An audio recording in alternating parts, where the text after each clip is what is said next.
Good morning, students. Today we will study about parallel or branched AC circuit and their resonance. Now, in figure 7.8, a branched or parallel circuit is shown in which an inductor and a capacitor is connected in parallel across the alternating source of EMF E.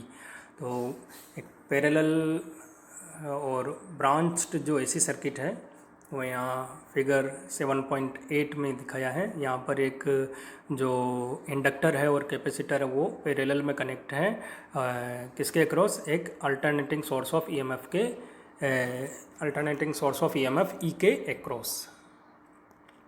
Since a resistance is always present in series with an inductor, so a resistance R, resistance of inductor is also shown in figure. यहाँ पर जो है क्योंकि inductor का resistance होता है कुछ न कुछ, और इसीलिए क्या है ये इसके साथ सीरीज में इंडक्टर के साथ सीरीज में रिप्रेजेंट किया है। और कैपेसिटर जो है वो इनके साथ एल के साथ जो है सी पैरेलल में कनेक्ट है। Let at any instant the current flowing through the inductor and capacitor be I L and I C respectively.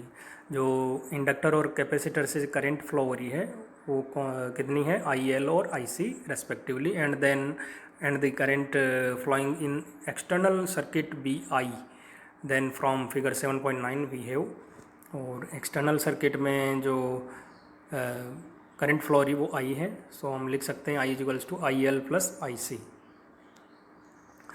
If Z is the resultant impedance of the circuit, then E by Z is equals to E upon R plus J omega L plus E upon 1 upon J omega C. और ये यहाँ पर हमने आई L और I सी की value इसमें रख दी है, तो ये इक्वेशन आ जाएगी। Equation E by Z is equals to E upon R plus J omega L plus E upon 1 upon J omega C। और Z1 जो है यहाँ पर कितना है, R plus J omega L, और Z2 कितना है, Z2 is equal to 1 upon J omega C।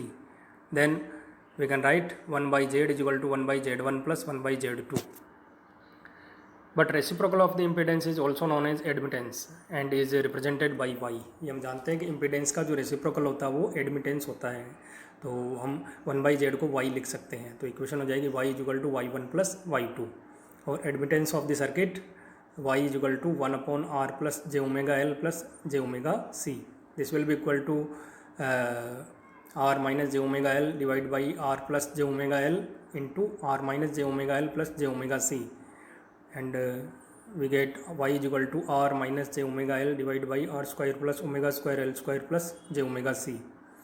और यदि इसको हम फर्दर और सॉल्व करेंगे तो y is equal to r plus j into omega C R square plus omega cube L square C minus omega L divide by R square plus omega square L square. So the admittance of the circuit can be determined by the following formula. Thus the admittance of the circuit can be determined by the following formula. Admittance के लिए formula क्या हो जाएगा, y is equals to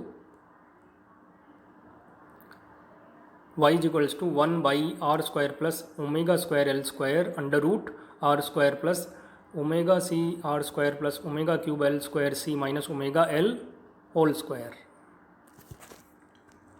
Since the admittance y and impedance z are reciprocal to each other, so when y is equal to y minimum, z should be maximum. So when y is equal to y minimum, so we get omega c r square plus omega cube l square c minus omega l is equal to 0 for y minimum. So if z is equal to z maximum, then the current I will be minimum, and condition is known as condition of resonance for branched AC circuit. Let f naught be the frequency of the resonance for branched AC circuit, then f is equals to f naught is equal to omega naught divided by 2 pi, and omega naught cr square plus omega naught cube l square c minus omega naught l is equal to 0. So omega naught is equal to under root 1 by LC minus R square by L square, and F naught will be equal to 1 upon 2 pi under root 1 by LC minus R square divided by L square. So we have proved that in case of resonance of parallel AC circuit, the impedance of the circuit is maximum and the current flowing through the circuit is minimum. So the parallel or branched AC circuit is known as rejector circuit. This circuit is known as rejector circuit. ये circuit जो क्या कहलाएगा, ejector circuit कहलाएगा, ejector circuit. Also in case of resonance of resonance, also in the case of resonance, the reactive component of the circuit is 0 and the effective impedance of the circuit is totally resistive. ये उसमें series LCR circuit के case में भी होता है. And the impedance of the circuit in this case is known as dynamic resistance. यहाँ ये graph plot किया है between current I and frequency F. पहला जो ग्राफ है वो करंट आई और फ्रिक्वेंसी के बीच में है और दूसरा जो ग्राफ है वो इम्पिडेंस जेड और फ्रिक्वेंसी के बीच में है. If you plot a graph between current and the frequency for different values of impedance, then the graph obtained will be according to figure 7.10, which shows that the value of current is minimum at resonance frequency, and as we increase the value of impedance, the minimum value of the current decreases. यदि हम Z को यदि क्या करेंगे, Z को क्या करेंगे, Z को यदि हाइयर करेंगे, Z को यदि हाइयर करेंगे तो करंट जो है वो क्या होगी, डिक्रीज होगी, कम हो जाएगी. आई मिनिमम की वैल्यू और कम हो जाएगी. Figure 7.11 is a graph in which impedance is plotted against frequency. The peak value of current in case of resonance is known as makeup current. Peak value जो है करंट की resonance के case में इसको हम मेकअप करंट कहते हैं. And the dynamic resistance, the dynamic impedance of the circuit is given. ये ZD का फॉर्मूला है. ZD is equals to R square plus omega naught square L square divided by R. ये dynamic impedance का formula हो जाएगा.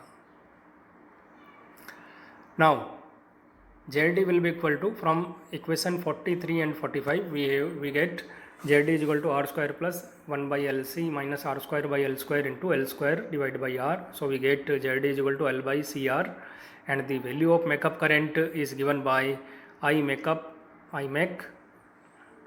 is equals to E naught divided by ZD. This will be equal to E naught CR divided by L. ZD की value रख देंगे यहाँ पर L by CR. So we get IMAC is equals to E naught divided by ZD is equals to E naught CR divided by L. Also the forced oscillatory current is given by IC is equal to E naught upon 1 upon omega naught C. This will be equal to E naught omega naught C. और equation 47 और 48 से यदि हम IC और IMAC का ratio निकालें तो IC divided by IMAC is equals to omega naught L divide by R is equal to Q. ये क्वालिटी फैक्टर के इक्वल आ जाएगा.